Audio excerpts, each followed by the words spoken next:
Good morning. Welcome to the weather desk where all eyes, I'm telling you, over the weekend, the big story with weather potentially impacting the southeastern and eastern U.S. is Erin. And we're going to talk a lot about Erin. I'm meteorologist Craig Moeller, and I'm broadcasting from Southeast Virginia, Northeast North Carolina, an area very much interested in the tropics. We have been covering the tropics and the hurricanes seasons year after year. I've been here since 1997, so I have a few years under the belt here in Hampton Roads tracking these storms. You can see every day of the weather desk, we tackle today's top weather headlines. Let's get into our topics this morning. We are going to talk about Hurricane Erin, where it is, where it's headed, and there's so much information coming in. I've got a bunch of models to share with you. We're going to talk about how the models have been performing, which models we're leaning into a little bit, how we determine what's working and what isn't out there. There's just a lot to break down. Then we're going to take a look at some of the impacts along the coast, and for parts of our 13 News Now viewing area, southern part of North Carolina's Outer Banks under mandatory evacuations, there's some concern down there that there could be some overwash from beach erosion and the wave action, some of the higher tide levels that could isolate some areas south along the Outer Banks. So we'll talk about that and what the latest is there. And then we're going to take a look at another potential system on the heels of Erin that could take a pretty similar path. I'll show you the kind of longer range outlook on that and what we're concerned with following Erin. So a lot to break down there. And of course, we'll have the severe weather outlook and the weather outlook across the U.S. We'll talk about what's going on over the coming week. So plenty to cover as we get things started. I want to give you kind of the headlines here, and we're going to spend a lot of time breaking this down. We've got some video to share with you in a moment.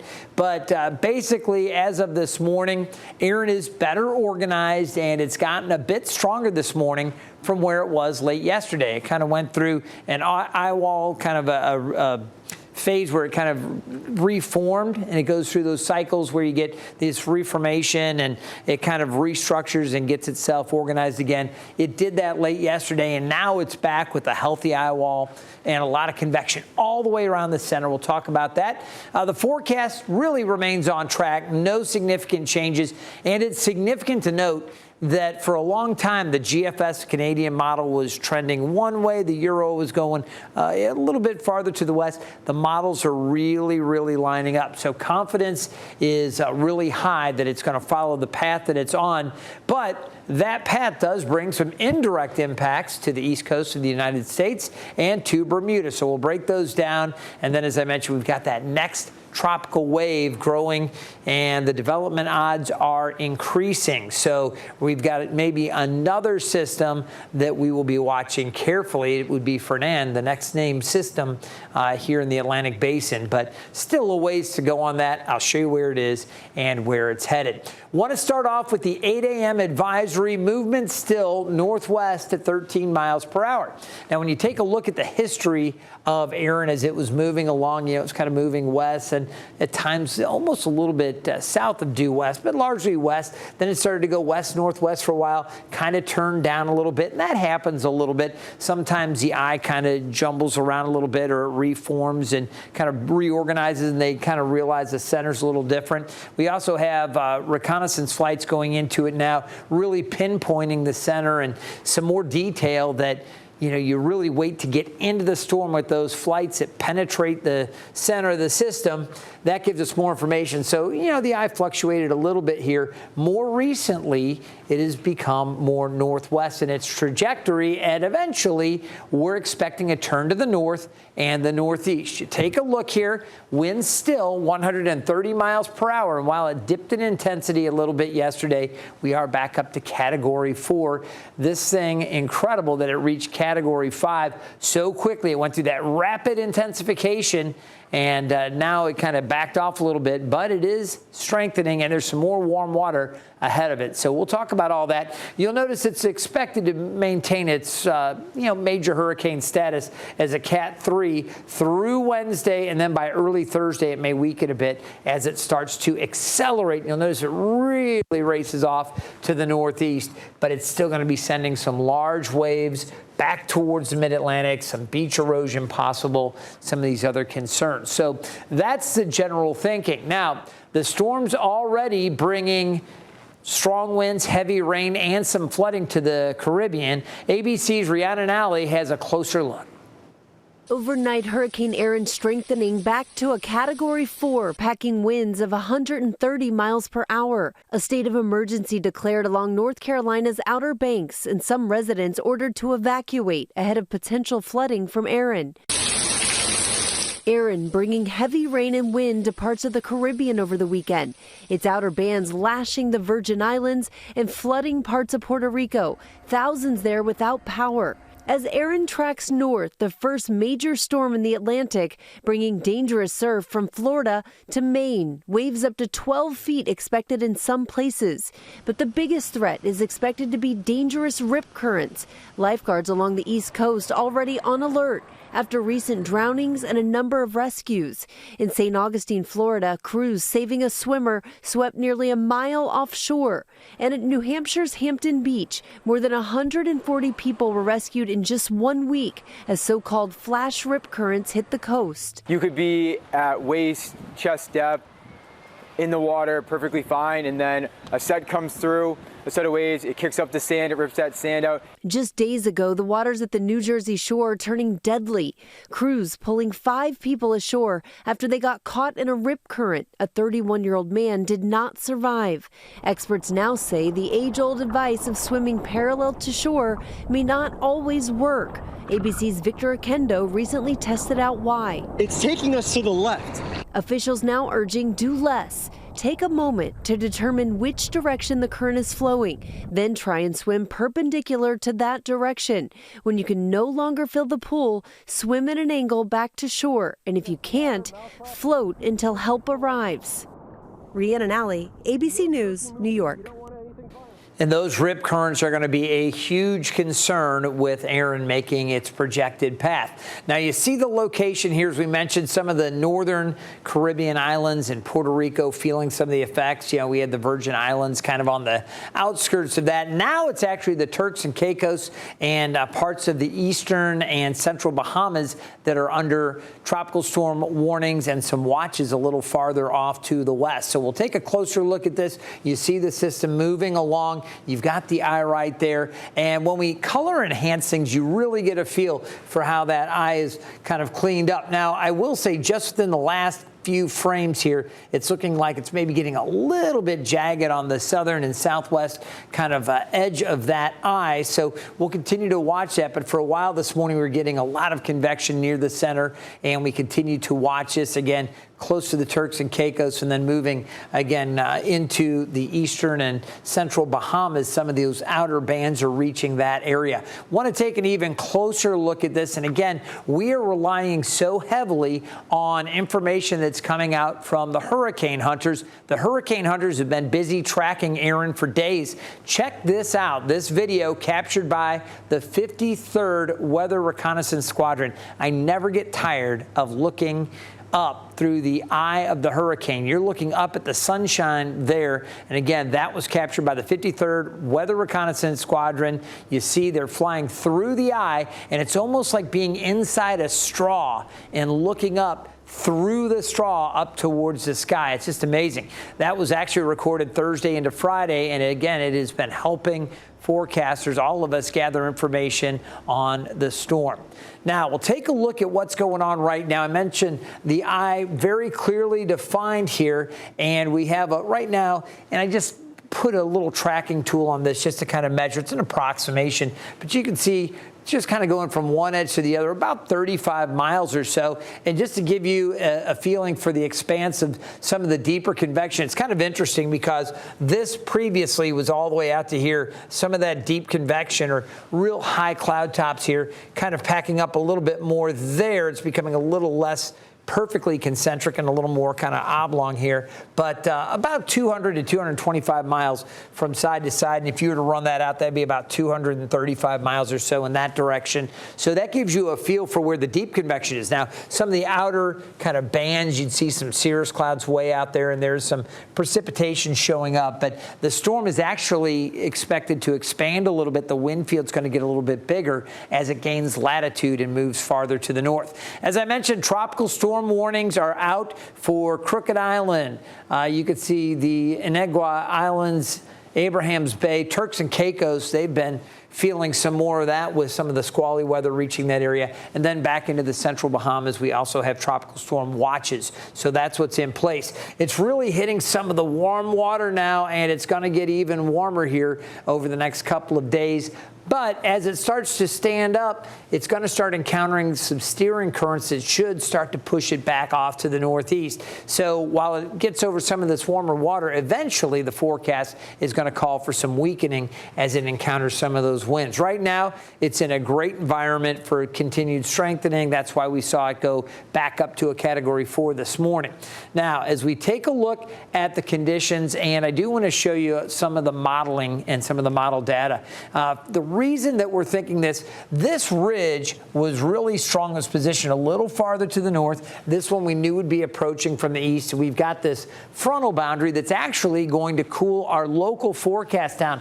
When I get into the forecast, you're going to notice how we go from mid-80s today to low 80s tomorrow to closer to 80, really Wednesday, Thursday, Friday, Saturday. We've got some cooler air kind of pushing down a little bit. This boundary is kind of stalling out in here, but out ahead of it, some of these winds will help eventually turn this system and kind of push it off to the northeast. But because this high pressure isn't parked here, it's actually starting to center a little bit and break down a little bit. There's this little break in between this high and this high that allows this system, this hurricane, to turn back. And again, confidence is high that it is going to follow that kind of weakness between the two ridges. Strong high pressure. There's your weakness. There's your path out. So it's going to try to follow that in all likelihood.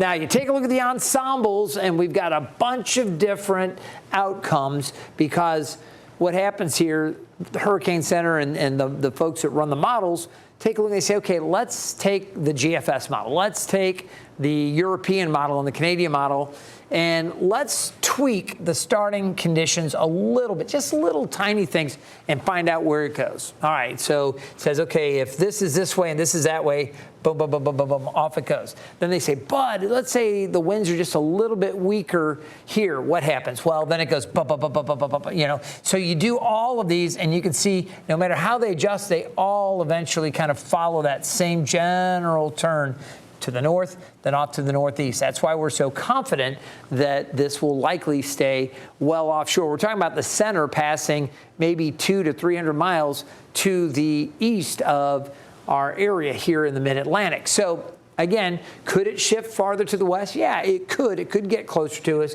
Could it be a little farther out? That's possible. But the lion's share of those models bring it right up through that cone. And again, keep the center, even the ones that are westernmost, keep the center offshore with the worst of the impacts, again, on that right front quadrant.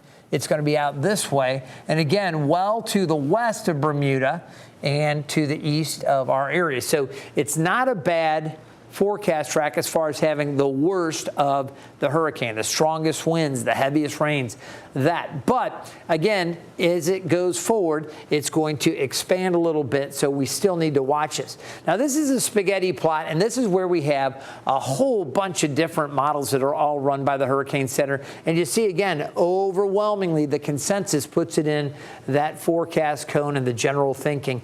That's why there's this confidence. Now, these models, which we refer to as the spaghetti plots, we use them all the time to track these storms and predict which path they're going to take. So you might wonder how exactly this works and why are there so many? Meteorologist Evan Stewart explains. Forecast maps with squiggly lines representing the various hurricane forecast models are ubiquitous during hurricane season, projecting where a tropical system might go. They represent a complex set of equations and algorithms that meteorologists have been using for decades, dating back to the 1950s. Today's models are far more complex, taking hours to run on some of the fastest supercomputers in the world. Data from satellites, aircraft, ships, buoys, and land-based sensors are fed into the model's mathematical equations to create a digital version of the atmosphere. Each model has a different purpose, so they use different sets of data and equations, resulting in different forecasts. Some models incorporate the date and location of past storms, while others focus only on a storm's strength or direction of movement. Ultimately, these models are restricted by available data and computing power, but they are all improving every year. And they are so important. Again, all of our spaghetti plots here, the various hurricane models in good agreement, again, with that turn to the north and eventually the northeast. Now, I want to show you kind of the track history. And when you take a look, this is what the Hurricane Center was officially going with, and they've been shifting it a little farther to the west. And you'll notice that the present forecast track is on the western edge. You know, it's been almost like a Tokyo drift, you know, where it had some more speed and then it's like trying to slow it and it's kind of spinning around that turn. Eventually, it's going to accelerate off to the northeast. But right now, it's still kind of working out in this direction and then that anticipated turn. Could it continue to nudge a little farther back to the west? It could. And the closer it gets to Hatteras, the more energy there's going to be closer to the coast and the more we could have issues with beach erosion, maybe some gustier winds right along the ocean front and down through the Outer Banks. That's all stuff that we will be watching here very closely at 13 News Now. If the official forecast track starts to trend back to the east, then we're going to start feeling a lot better that, okay, they've got a handle on it or it's actually going to get farther away from our area. For now, again, there's no surprises here. The tracks continue to be on that west side. And when you take a look at how these things have been playing out, when we take a look at the performance of the models, this red model, this is the European and it's overlaid with the GFS, the American model. The Euro has really done a great job. It's largely outperformed all of the other models, not just the American model, but the other models that we look at for the hurricane kind of forecasts and predictions, a lot that you saw on that spaghetti plot. So I've really been leaning in to the Euro a lot for the past several days. Last week and now over the weekend and certainly this morning, I'm still looking at it. But what I want to show you, if you watched the weather desk last week, I showed you here was the Euro and the GFS was much closer to Bermuda and they were kind of coming out and then kind of splitting and the GFS was in here, the Euro's here. Look at how they're both right on top of each other. You can barely make out the American model, which is in yellow, just behind the red European model. So you notice how they go. Again, that wind field expanding out a little bit as it gains latitude, the farther north it goes. And you can see it then makes that turn as we go later Wednesday and into Thursday. Now, could we see some tropical storm force winds on this side of it back over towards the Outer Banks? Yes, it's a possibility. I'm going to show you kind of the wind fields and the projections there. So we're going to continue to watch that very carefully. You'll notice it does accelerate, but again, both the Euro and the GFS in lockstep at this point. They are right on top of each other, and both of these models now very much agreeing on how this thing plays out and moves along. That's why there is so much confidence in what is likely to happen with this system. GFS does start to accelerate it out a little more quickly than the Euro, but they both carry it away. So that takes it to the west and to the north of Bermuda and keeps it east of our Outer Banks and Hampton Roads. That's certainly good news for us here along the Mid-Atlantic. Now, all that being said, we do have some significant issues here, and I'll show you the wind field. First of all, this is the projected wind field from the Hurricane Center. You'll notice how they have their stronger tropical storm force winds largely offshore. There could be some gusts here, and I'll show you the gust forecast in just a moment, but that's how the official Hurricane Center kind of wind field projects. Now, this is a look at the wind field based on the European model, and remember, the European model has been really good, so I like that. I'll go ahead and put that up and show you some of those tropical storm force gusts. That's at TS here in these bluer shades. That represents tropical storm force winds. Category 1 hurricane wind gusts, largely offshore. Cat 2 and certainly Cat 3. The Category 3 hurricane force winds really confined to that right front quadrant as it's moving along. If you were to take a look and say, okay, my palm is like right at the center of it, you can see to this side and on that front quadrant as it moves that way, that's where the most violent winds will likely be located. You do sometimes get them out in some of the bands, some of the squalls wrapping around it as well. But near the center, when this thing is really cranking as a major hurricane, that's where you're likely to see those most powerful winds. Now, you do see some potential for the stronger winds around Hatteras, maybe 46-mile-per-hour wind gusts. That's tropical storm force winds. And we could see some gusts maybe right on the border up around the upper 30s to maybe even like 41, 42 miles per hour near Virginia Beach. That's certainly a windy day at the coast there on Thursday. But again, the destructive winds and so many of the other direct impacts on this path remain a little bit offshore. Now, we do have some other concerns, and that's the wave heights and some of the beach erosion. We're going to get back to a story on that, but I did want to show you just one more time, taking a look at the projected winds, again, with the European model. I stop it kind of along the way. You'll notice with the system still far to the south, we're not worrying about too much here through tomorrow afternoon. We're still looking at winds, maybe gusting 10 to 20, 25 miles per hour, not a big deal. We get into Wednesday afternoon. Now we're seeing several areas gusting between 20 and 30 miles per hour. It's starting to pick up, but this is still just a breezy day along the coast, really, when you look at that Wednesday afternoon. Now, as the system gets closer, with that closest pass coming early Thursday, again, still probably 200 to 300 miles off to our southeast, the center.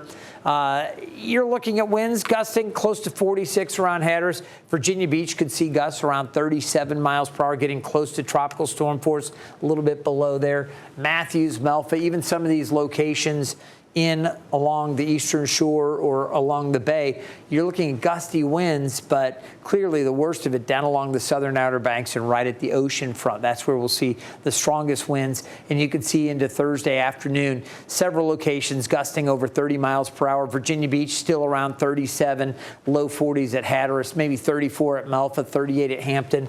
Some strong winds across the area, and with the northeast winds coming in, that may push our tide levels up a little bit here, lower part of the bay and along the Outer Banks, maybe even a little bit on the southern sides of the Sounds, down along the Albemarle once you get into Washington, Terrell, and Dare counties farther south, maybe a little bit down around Ocracoke. But right now, the bigger concern for the southern Outer Banks is potential overwash. And I do want to talk a little bit more about that. So you see the wave action building as we go later Wednesday and into Thursday. And we're going to spend some more time here, but I do want to get to this next story because while Erin is expected to stay offshore as it moves past the East Coast, parts of the southern Outer Banks and Ocracoke have been ordered to evacuate due to the threat of flooding and overwash along NC 12. States of emergency have been declared in Dare and Hyde counties. Mandatory evacuation orders are now in place for Hatteras Island, Rodanthe, Waves, Salvo, Avon, Buxton, Frisco, and Ocracoke Island. This is a live look from Ocracoke Island now. Visitors in Dare County must leave within the next hour at 10 o'clock this morning, while residents must begin evacuating tomorrow. Tomorrow morning, that's at 8 a.m. Visitors on Ocracoke Island being evacuated last night, while residents must start evacuating at 6 tomorrow morning. Highway 12 on the Outer Banks is notorious for getting washed out during storms. And again, the concern is with the wave action, with the higher tides, and with the strong winds, parts of the southern Outer Banks, if there's overwash, could literally be cut off from road traffic for a few days. They don't want a bunch of additional tourists and people being trapped down there on the island. And again, that can obviously lead to issues. So while this is not going to be the roughest hit that the Outer Banks has seen, many residents, longtime residents down there are thinking, hey, it's not really that big of a deal, but it is something that we are going to watch. Notice those heavier waves offshore and again moving away, but we are going to see those waves building. We could see 8 to 12 footers here all the way up through Virginia Beach and some higher ones down along the Outer Banks. All right, so the bottom line is high confidence Erin will not make a U.S. landfall. The impacts obviously still felt, and they could be extensive, especially along the Outer Banks and south. Heavy surf, dangerous rip currents, and higher than normal tides, some beach erosion all possible. One other thing we're going to talk about, then we're going to take a break. I want to get into this. So here's our next area that we are watching. It's another wave with a 50% chance of development. Let me show you. This is Erin. You see how Erin moves along. Just to show you what the GFS model does, it ramps up this next wave around the Bahamas and then turns it almost in a similar path here, very similar to what Erin's doing. This could change, though. I will tell you, yesterday, I believe it was yesterday or the day before, it was barreling it into the northern Gulf. And then earlier, it was bringing it towards Florida and kind of bringing it up the coast here. Now the latest edition is showing it turning very similar to Erin. So still a lot of question about that next one, but we are going to be watching. All right, as I mentioned, we're going to take a very short break. When we come back, the severe weather outlook across the country, and I'll let you know what you can expect over the coming week.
Welcome back to the Weather Desk. All right, we're going to talk about the severe weather outlook. You can see some heavy rain back across Minnesota into Wisconsin and northern Iowa, specifically the northeast part of Iowa. There is a flood warning, this flash flood warning for Charles City, Decorah, Vernon Springs, and Waukon. And you can see that impacting about just under 40,000 people there. So some population up there in the northeast part of Iowa dealing with some flash flooding. Wouldn't surprise me to see some additional flash flood advisories or maybe some flash flood warnings down just off to the east or to the southeast of this area under warning right now as this continues to slide to the east.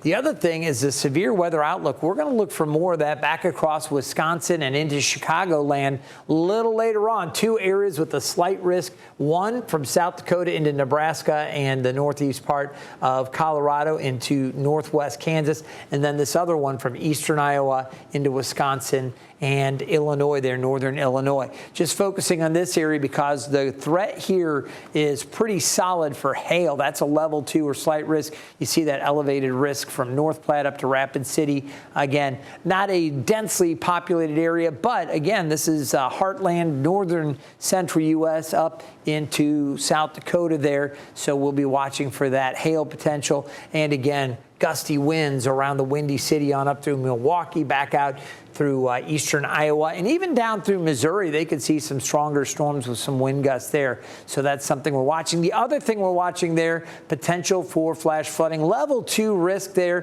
from Chicago through Milwaukee. It goes up to just south of Green Bay, down through Emporia, Davenport, Iowa, La Crosse, Wisconsin, some of the other communities that are all included in this level 2 threat for flooding. So you see how that all plays in right there. Some intense rain moving through Iowa. That's later this afternoon. This works southward, frontal boundary kind of pushes down through Missouri. Heavy rain back across Kansas, Illinois, Indiana. They get it. As we go through the next day or so into tomorrow evening, some more storms down along this line. You'll notice there's Erin staying offshore, eventually starting to make that turn to the north early Wednesday, and then it will continue to work off to the east-northeast from there. That's about as close as it gets late Thursday night. Notice how much of the rest of the country actually pretty quiet. So big attention. Most of us will be watching this as it's set to then turn off to the northeast, again, staying east of our area. Now, I mentioned the rip current threat is going to be a big concern for the next several days, really through the upcoming week. We already have a high threat of rip currents, and that's going to continue. So at the beaches today, while today the surf height only 2 to 3 feet, we are going to see that surf building and the UV index very high and that rip current threat high as well. Temperatures today in the low 80s out on the water, not bad today. But again, as Erin gets closer, the wave heights will build over the coming days. We'll see eventually storm warnings going up, and it's going to be a mess offshore a little bit later this week. We did dry out from the storms that we saw late last night. We've got this frontal boundary kind of sagging into the area. This is going to come through, and again, ahead of that, we'll see the winds helping stand up Erin, eventually pushing it off to the northeast. We have dried out as we pick up the future cast. We're good for a while, but I do anticipate some showers and storms to pop up later this afternoon. So if you're here in Hampton Roads, make sure you've got the 13 News Now mobile app downloaded on your phone, and you can get our radar updates as we take you through the late afternoon and early evening. There'll be some more showers maybe off to the northwest towards sunrise tomorrow. As we go through the day, look for more isolated activity tomorrow afternoon. After that, we're really not looking too bad as far as rain chances go, but we'll start to see those winds picking up along the Outer Banks, and we'll start to see the wave heights building as Erin gets a little bit closer to us late Wednesday into Thursday. You see some of those clouds kind of coming in, and again, we'll see those winds starting to pick up from the northeast at that point. Now, temperatures today, mid-80s. We were at 90 yesterday, so cooler later today. We're going to see cooler conditions to the north behind the front, low 80s, mid-80s along the peninsula, and down to the south, temperatures upper 80s. Still some heat down across northeast North Carolina. Outer Banks, pretty good day. Again, I know a lot of folks not happy to have to start evacuating. If you're a tourist down there, southern Dare County or Hatteras, you don't want to go, but at least you've got good weather to get out today. Temperatures tonight near 74. Tomorrow back up to 83. Partly sunny, isolated showers. After that, we see the temperatures cooling again. Windy at the coast on Thursday, and then isolated showers possible on Friday and Saturday. Cooler weather with another warm-up by next weekend. I do want to mention, if you get the chance, with everything going on Erin, the best way to stay up in the tropics is checking in with 13 News Now and 13 News Now Plus. Obviously, I do the weather desk each weekday morning. I'll be back again tomorrow at 9, but I really encourage you to check out Tim Pandages tonight at 8 o'clock. Our chief meteorologist is so passionate about the tropics, and he gets all kinds of fantastic information together, and he will keep you updated. Join him live. That is a show that airs with our sister Tegna stations across the country on their Plus apps as well. So a lot of folks with the interest in the tropics all across the nation, they get to check out Tim, and I'd encourage you to do the same right here on 13 News Now Plus. It's the Hurricane Hub live weekdays at 8 p.m. Thanks so much for joining us. Again, we'll be watching. We're going to get another update at 11 a.m.